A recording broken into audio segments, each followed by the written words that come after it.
ಶ್ರೀ ಗುರು ಗಣಪತಿಭ್ಯಾಂ ನಮಃ. ಶ್ರೀ ಶಾರದಾಂಬಾಯೈ ನಮಃ. ಎಲ್ಲ ನನ್ನ ಆತ್ಮೀಯ ವೀಕ್ಷಕ ಬಂಧುಗಳಿಗೆ ನಮಸ್ಕಾರ. ವೀಕ್ಷಕರೇ, ಕ್ರೋಧಿನಾಮ ಸಂವತ್ಸರ, ದಕ್ಷಿಣಾಯಣ, ಹಿಮವಂತ ಋತು, ಮಾರ್ಗಶಿರ ಮಾಸ, ಡಿಸೆಂಬರ್ ತಿಂಗಳ ಮಾಸ ಭವಿಷ್ಯಗಳನ್ನು ತಿಳ್ಕೊಳ್ಳೋಣ. ಡಿಸೆಂಬರಲ್ಲಿ ಬಹಳ ವಿಶೇಷವಾಗಿ 23ನೇ ತಾರೀಕು ಕಾಳಭೈರವ ಅಷ್ಟಮಿ. ಕಾಳಭೈರವೇಶ್ವರ ದೇವರ ದರ್ಶನ, ಅಭಿಷೇಕ, ಅರ್ಚನೆಯಂತಹ ಸೇವೆಗಳನ್ನು ಮಾಡಿಕೊಳ್ಳುವಂಥದ್ದು ಖಂಡಿತ ಶುಭವಾಗುತ್ತೆ. ವರ್ಷಾಂತ್ಯದಲ್ಲಿ ಈ ಒಂದು ಸೇವೆ ಅಥವಾ ದೇವರ ದರ್ಶನ ಬಹಳಷ್ಟು ಶುಭ ಫಲಗಳನ್ನು ಕೊಡುತ್ತೆ. ಮುಂದಿನ ಹೊಸ ವರ್ಷದಲ್ಲಿ ಹಲವಾರು ಗ್ರಹಗಳ ಪರಿವರ್ತನೆ, ಅದರಲ್ಲೂ ಕೂಡ ಪರಾಕ್ರಮ ಗ್ರಹಗಳು, ರಾಜಗ್ರಹಗಳು, ಕುಜನ ಪರಿವರ್ತನೆ, ರಾಹುಕೇತುಗಳ ಪರಿವರ್ತನೆ, ಶನಿ ಮಹಾತ್ಮನ ಪರಿವರ್ತನೆ, ಈ ರೀತಿಯಾಗಿ ಗುರುಬ್ರಹ್ಮನ ಪರಿವರ್ತನೆ, ಲಾಂಗ್ ಟರ್ಮ್ ಒಂದು ರಾಶಿಯಲ್ಲಿ ಸಂಚಾರ ಮಾಡುವಂತಹ 3-4 ಗ್ರಹಗಳ ಸ್ಥಾನಪಲ್ಲಟಗಳು ಮುಂದಿನ ವರ್ಷದಲ್ಲಾಗುವಂಥದ್ದಿರುತ್ತೆ. ಅದರ ಸಂಪೂರ್ಣ ಮಾಹಿತಿಗಳನ್ನು ವರ್ಷ ಭವಿಷ್ಯದಲ್ಲಿ ತಿಳಿಸುವ ಪ್ರಯತ್ನಗಳನ್ನು ಖಂಡಿತ ಮಾಡೋಣ. ಹಾಗಾಗಿ ಅದಕ್ಕೆ ಮುಂಚಿತವಾಗಿ ವರ್ಷಾಂತ್ಯದಲ್ಲಿ ಕಾಳಭೈರವೇಶ್ವರನ ದರ್ಶನ, ಅಭಿಷೇಕ ಅಥವಾ ಸೇವೆ ಮಾಡಿದರೆ ಖಂಡಿತ ಶುಭ ಫಲಗಳನ್ನು ಪಡ್ಕೋತೀರ. ಎಲ್ಲ ಆಸ್ತಿಕರು ಕೂಡ ಆ ದೇವರ ದರ್ಶನ ಮಾಡಿ ಆ ದೈವ ಕೃಪೆಗೆ ಪಾತ್ರರಾಗಿ ಅಂತ ಹೇಳ್ತಾ, ಈ ಡಿಸೆಂಬರ್ ತಿಂಗಳಲ್ಲಿ ಬದಲಾಗುವ ಗ್ರಹಗಳ ಬಗ್ಗೆ ತಿಳ್ಕೊಳ್ಳೋಣ. ಡಿಸೆಂಬರ್ 2ನೇ ತಾರೀಕು ಶುಕ್ರ ಮಕರ ರಾಶಿಗೆ ಪ್ರವೇಶ ಮಾಡ್ತಾನೆ. ಮತ್ತೊಮ್ಮೆ ಡಿಸೆಂಬರ್ 28ನೇ ತಾರೀಕು ಶುಕ್ರ ಕುಂಭರಾಶಿಯನ್ನು ಪ್ರವೇಶ ಮಾಡ್ತಾನೆ. 2 ರಾಶಿಗಳನ್ನು ಬದಲಾಯಿಸ್ತಾನೆ. ಸೂರ್ಯನು ಕೂಡ ಡಿಸೆಂಬರ್ 16ನೇ ತಾರೀಕು ಧನು ರಾಶಿಯನ್ನು ಪ್ರವೇಶ ಮಾಡ್ತಾನೆ. ಧನುರ್ಮಾಸ ಅನ್ನುವಂಥದ್ದು ಪ್ರಾರಂಭ ಆಗುತ್ತೆ. ಈ 2 ಗ್ರಹಗಳ ಪರಿವರ್ತನೆ ಡಿಸೆಂಬರ್ ತಿಂಗಳಲ್ಲಿ ನಡೆಯುವಂಥದ್ದಿರುತ್ತೆ. ಇದರ ಪರಿಣಾಮವಾಗಿ ಕುಂಭರಾಶಿಯವರಿಗೆ ಡಿಸೆಂಬರ್ ತಿಂಗಳ ಮಾಸ ಭವಿಷ್ಯ ಹೇಗಿರುತ್ತೆ ಅನ್ನುವಂಥದ್ದನ್ನು ನೋಡೋಣ. ಕುಂಭಲಗ್ನ ರಾಶಿಯವರಿಗೆ ಜನ್ಮಲಗ್ನ ರಾಶಿಯಲ್ಲೇ ಶನಿ ಸಂಚಾರ ಅನ್ನುವಂಥದ್ದು ನಡೀತಾ ಇರುತ್ತೆ. ಆರೋಗ್ಯದ ವಿಚಾರಗಳ ಬಗ್ಗೆ ಸ್ವಲ್ಪ ಮುನ್ನೆಚ್ಚರಿಕೆಗಳು ಅಥವಾ ಗಮನ ಕೊಡುವಂಥದ್ದು, ಸಣ್ಣ ಪುಟ್ಟ ಪರಿಹಾರಗಳನ್ನು ಮಾಡಿಕೊಳ್ಳುವಂಥದ್ದು ಅವಶ್ಯಕವಾಗುತ್ತೆ. ಏಕೆಂದರೆ ಕುಜ ಜೀರ್ಣಕ್ರಿಯೆ, ಡೈಜೆಷನ್ ಅಥವಾ ಕರುಳಿಗೆ ಸಂಬಂಧಪಡುವಂತಹ ವಿಚಾರಗಳು, ರಕ್ತಕಾರಕನಾಗಿ ಕೆಲಸ ಮಾಡೋದರಿಂದ ಅವನು ನೀಚ ಕ್ಷೇತ್ರದಲ್ಲಿ ಕೂತು ಜನ್ಮಲಗ್ನ ರಾಶಿಯನ್ನು ವೀಕ್ಷಣೆ ಮಾಡ್ತಾನೆ. ಶನಿ ಮಹಾತ್ಮನ ಮೇಲೆ ಕುಜನ ದೃಷ್ಟಿ ಅನ್ನುವಂಥದ್ದು ಬೀಳುತ್ತೆ. ಸೊ 2 ಪಾಪಗ್ರಹಗಳ ದೃಷ್ಟಿ ಜನ್ಮಲಗ್ನ ರಾಶಿಯ ಮೇಲೆ ಇರೋದರಿಂದ ಆರೋಗ್ಯದ ವಿಚಾರಗಳಲ್ಲಿ ಸ್ನಾಯುಗಳು ಮತ್ತು ನರಗಳಿಗೆ ಸಂಬಂಧಿತ ಆರೋಗ್ಯದ ಸಮಸ್ಯೆಗಳು, ಜೀರ್ಣಕ್ರಿಯೆ, ಇಂತಹ ವಿಚಾರಗಳು, ಕಾಲಿನ ಮೂಳೆಗಳಿಗೆ ಸಂಬಂಧಪಡುವಂಥ ಆರೋಗ್ಯದ ವಿಚಾರಗಳ ಬಗ್ಗೆ ಹೆಚ್ಚಿನ ಗಮನ ಕೊಡುವಂಥದ್ದು ಅವಶ್ಯಕವಾಗುತ್ತೆ. ನೋಡಿ, ಮಕರ ಕುಂಭರಾಶಿಯವರಿಗೆ 7.5 ಪ್ರಭಾವಗಳು ನಡೀತಾ ಇದ್ದರೂ ಕೂಡ ಈ ಮುಂದಿನ ದಿನಗಳಲ್ಲಿ ಅಂದರೆ 2-3 ಮಾಸಗಳಲ್ಲಿ ಬಹಳಷ್ಟು ಗ್ರಹಗಳ ಪರಿವರ್ತನೆ ಆಗುತ್ತೆ. ಇದು ಕುಂಭರಾಶಿಯವರಿಗೆ ಅತಿಶಯವಾದ ಅಭಿವೃದ್ಧಿ, ಮಾನಸಿಕ ನೆಮ್ಮದಿ, ಆರೋಗ್ಯದಲ್ಲಿ ಅಭಿವೃದ್ಧಿ, ಶರೀರದ ದೃಢತೆ, ಇತರ ಪ್ರತಿಯೊಂದು ವಿಚಾರಗಳಲ್ಲಿಯೂ ಕೂಡ ಅನುಕೂಲಗಳನ್ನು ಉಂಟು ಮಾಡುತ್ತೆ. ಸೊ ಈ 1-2 ಮಾಸಗಳ ಗ್ರಹಗಳ ಚಲನೆಯನ್ನು ಸ್ವಲ್ಪ ಅರ್ಥ ಮಾಡಿಕೊಂಡು ಅದಕ್ಕೆ ಬೇಕಾದಂತಹ ಸಣ್ಣ ಪುಟ್ಟ ರೆಮಿಡಿಗಳನ್ನು ಮಾಡಿಕೊಳ್ಳೋದ್ರಿಂದ ಮುಂದಿನ ಒಂದು ಉತ್ತಮವಾದ ಭವಿಷ್ಯಕ್ಕೆ ಒಂದು ಉತ್ತಮವಾದಂತಹ ಫೌಂಡೇಶನ್ಗಳನ್ನು ಹಾಕ್ಕೊಳ್ಳೋದಕ್ಕೆ ಖಂಡಿತ ಸಾಧ್ಯ ಆಗುತ್ತೆ. ಸ್ವಲ್ಪ ಆರೋಗ್ಯದ ಬಗ್ಗೆ ಗಮನ ಕೊಡಬೇಕು. ಯಾಕೆಂದರೆ ನೋಡಿ, ಕುಜ 30 ಡಿಗ್ರಿ ಚಲನೆ ಮಾಡೋದಕ್ಕೆ ಅಂದರೆ ಒಂದು ರಾಶಿಯನ್ನು ದಾಟಿ ಬರೋದಕ್ಕೆ 1.5 ತಿಂಗಳು ತಗೊಳ್ತಾನೆ. ಆದರೆ ಈಗ ಜೂನ್ ತಿಂಗಳ ತನಕ, ಆಲ್ಮೋಸ್ಟ್ ಜೂನ್ 6ನೇ ತಾರೀಕು ಮೊದಲನೇ ವಾರದ ತನಕನೂ ಕುಜ ನೀಚ ಕ್ಷೇತ್ರದಲ್ಲೇ ಇರ್ತಾನೆ. ಜನವರಿ 21ನೇ ತಾರೀಕಿನ ನಂತರದಿಂದ ಏಪ್ರಿಲ್ ತನಕ ಅವನು ಮತ್ತೆ ಮಿಥುನ ರಾಶಿಗೆ ವಕ್ರನಾಗಿ ರಿವರ್ಸ್ ಹೋಗ್ತಾನೆ. ಹಾಗಾಗಿ ಈ ಕುಜನ ಸಂಚಾರ ಅನ್ನುವಂಥದ್ದು ಕುಂಭಲಗ್ನ ಅಥವಾ ಕುಂಭ ರಾಶಿಯವರಿಗೆ ಆರೋಗ್ಯಕ್ಕೆ ತುಂಬ ಪ್ರಮುಖವಾದಂತಹ ವಿಚಾರ ಆಗಿರುತ್ತೆ. ಲಕ್ಷ್ಮೀ ನರಸಿಂಹನ ದರ್ಶನ ಮಾಡಿ ಅರ್ಚನೆ, ಅಭಿಷೇಕ ಇಂತಹ ಸೇವೆಗಳನ್ನು ಮಾಡಿಕೊಳ್ಳಿ. ಆಂಜನೇಯನ ದರ್ಶನ ಮಾಡಿ. ನೋಡಿ, ಶನಿ ಜನ್ಮರಾಶಿಯನ್ನು ಬಿಡುವಂತಹ ಸ್ಥಿತಿಯಲ್ಲಿದ್ದಾನೆ. ಇನ್ನೊಂದು 2 ತಿಂಗಳಲ್ಲಿ ಅವನು ಜನ್ಮರಾಶಿಯನ್ನು ಬಿಟ್ಟು ಹೊರಡುತ್ತಾನೆ. ಇದು ಕುಂಭರಾಶಿಯವರಿಗೆ ಅದ್ಭುತವಾದ ರಾಜಯೋಗಗಳನ್ನು ತಂದುಕೊಡುತ್ತೆ. ಯಾಕೆಂದರೆ ದ್ವಿತೀಯ ಧನಸ್ಥಾನದಲ್ಲಿ ರಾಶ್ಯಾಧಿಪತಿ ಕೂತ್ಕೊಳ್ಳುವಂಥದ್ದು ಖಂಡಿತ ಶುಭ. ಅಲ್ಲಿಯ ತನಕ ಈ 1-2 ಪ್ರಿಕಾಷನ್ಗಳನ್ನು ತಗೊಂಡ್ರೆ ಖಂಡಿತ ಅನುಕೂಲ ಆಗುತ್ತೆ. 2ನೇ ಮನೆಯನ್ನು ಕುಟುಂಬ, ವಾಕ್ಯ, ಧನ, ದಾಂಪತ್ಯ, ಬಂಧು ಅನ್ನುವಂತಹ ಸ್ಥಾನಾಧಿಪತಿಯಾದಂತಹ ಗುರು ಸುಖ ಸ್ಥಾನದಲ್ಲಿದ್ದು ಆ ಸ್ಥಾನದಲ್ಲಿ ರಾಹುವಿನ ಸಂಚಾರ ಆಗ್ತಾ ಇರುತ್ತೆ. ಕುಟುಂಬದಲ್ಲಿ ಸಣ್ಣ ಪುಟ್ಟ ವಿಚಾರಗಳು ಕೂಡ ಸ್ವಲ್ಪ ಕಲಹಗಳನ್ನು ಸೃಷ್ಟಿ ಮಾಡುತ್ತೆ. ಯಾಕೆಂದರೆ ವಾಕ್ಸ್ಥಾನದಲ್ಲಿ ಪಾಪಗ್ರಹಗಳಿದ್ದಾಗ ವಾಕ್ಯಗಳು ಸ್ವಲ್ಪ ಶಾರ್ಪ್ ಆಗುತ್ತೆ ಅಂತ ಕೂಡ ಹೇಳ್ಬೋದು. ಅನಿರೀಕ್ಷಿತವಾಗಿ ಸ್ವಲ್ಪ ಖರ್ಚುಗಳು ಜಾಸ್ತಿ ಆಗುತ್ತೆ. ಸೊ ಇವೆಲ್ಲ ಗುರು ಚೇಂಜ್ ಆಗುವ ತನಕ ಇದರ ಪರಿಣಾಮಗಳು, ಅಂದರೆ ರಾಹುವಿನ ಪ್ರಭಾವ ಸ್ವಲ್ಪ ಜಾಸ್ತಿ ಇರುತ್ತೆ. ಮಾತುಗಳನ್ನು ಸೌಮ್ಯ ಮಾಡಿಕೊಳ್ಳೋದು ತುಂಬ ಉತ್ತಮ.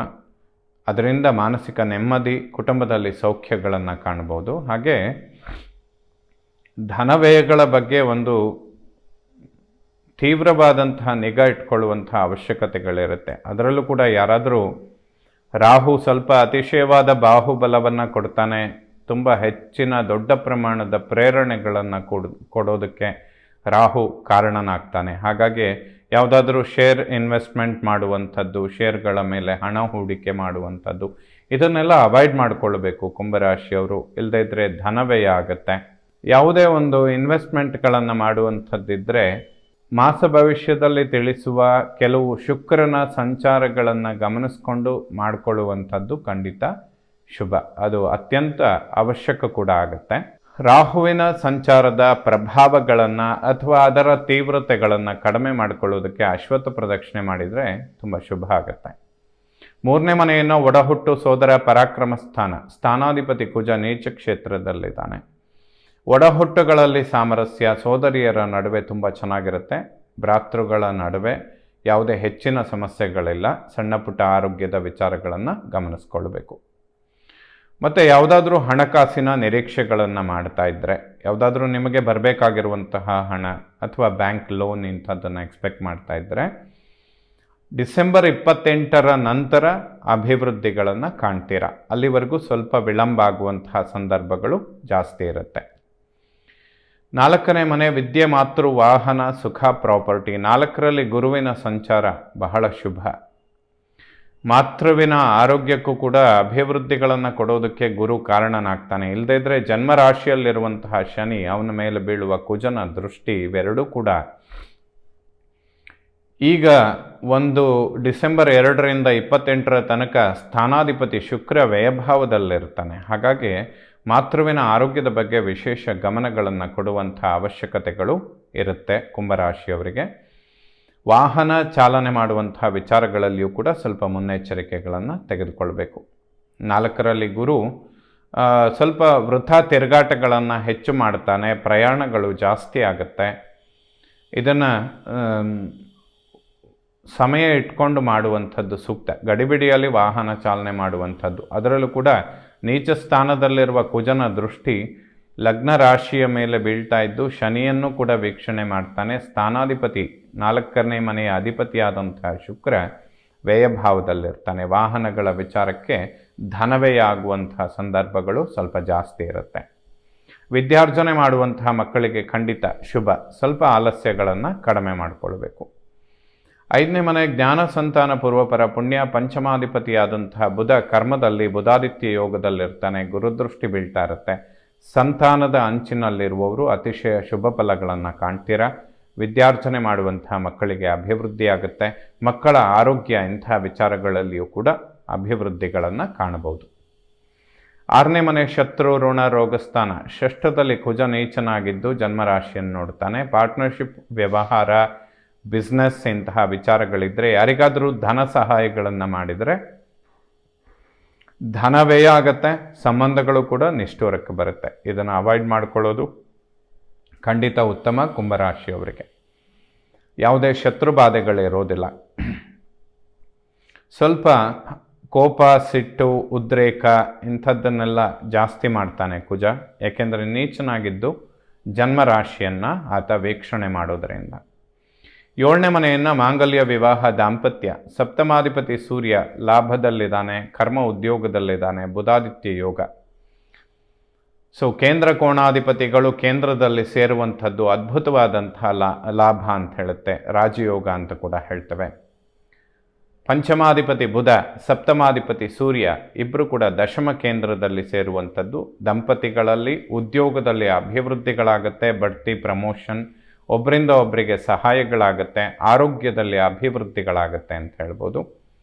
ಸೊ ಕೇಂದ್ರ ಕೋಣಾಧಿಪತಿಗಳು ದಶಮ ಕೇಂದ್ರದಲ್ಲಿ ಸೇರುವಂಥದ್ದು ಡಿಸೆಂಬರ್ 15ರ ತನಕ ಕುಂಭರಾಶಿಯವರಿಗೆ ಅತಿಶಯವಾದ ಲಾಭಗಳನ್ನು ಕೊಡುತ್ತೆ. ಯಾವ ವಿಚಾರಗಳಲ್ಲಿ? ಉದ್ಯೋಗದ ವಿಚಾರದಲ್ಲಿ. ಹಾಗಾಗಿ ಕರ್ಮ ಉದ್ಯೋಗದಲ್ಲಿ ಕುಂಭರಾಶಿಯವರು ಪ್ರಯತ್ನಗಳನ್ನು ಹೆಚ್ಚಿಸ್ಕೊಂಡ್ರೆ ಅಭಿವೃದ್ಧಿಗಳನ್ನು ನಿರೀಕ್ಷೆ ಮಾಡ್ಬೋದು. ವರ್ಷಾಂತ್ಯದಲ್ಲಿದ್ದರೂ ಕೂಡ ಬಡ್ತಿ, ಪ್ರಮೋಷನ್ ಇಂಥದ್ದನ್ನೆಲ್ಲ ಎಕ್ಸ್ಪೆಕ್ಟ್ ಮಾಡೋದಕ್ಕೆ ಸಾಧ್ಯ ಆಗುತ್ತೆ.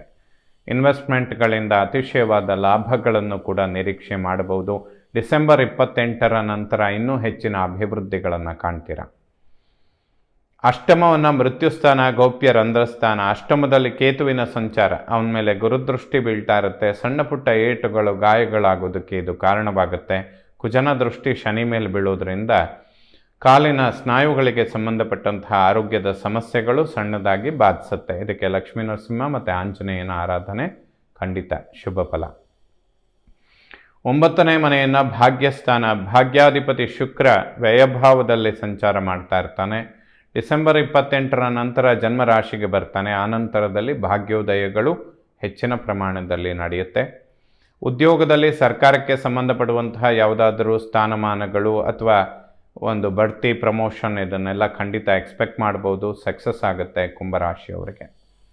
ಕರ್ಮ ಉದ್ಯೋಗದಲ್ಲಿ ಬುಧಾದಿತ್ಯ ಯೋಗ, ಅವನ ಮೇಲೆ ಗುರುದೃಷ್ಟಿ.